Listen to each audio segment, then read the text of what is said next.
आपल्या आदर्शाची पुष्पपूजा करत आहेत। रेश्माबाई जोंधळे त्यांच्या आई बसा सर।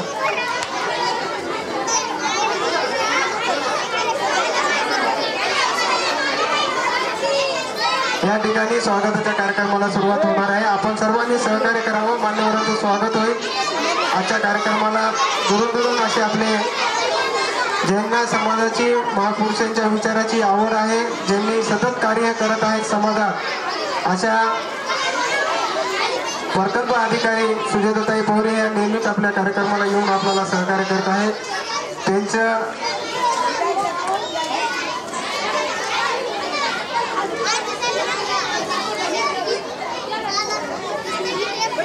हॅलो, आदरणीय सुजाताताई पवरे यांचं पुष्पहार देऊन स्वागत करण्यासाठी उपासिका पौर्णिमाताई त्रिशरण सोनकांबळे यांना सूचना आहे, त्यांचं पुष्पहार घालून त्यांना स्वागत करावं। तसेच डॉक्टर अनिताताई जोंधळे यांचं स्वागत करण्यासाठी मी शिल्पा लोखंडे यांना सूचना करतो की त्या डॉक्टर अनिताताई जोंधळे यांचं स्वागत करतील।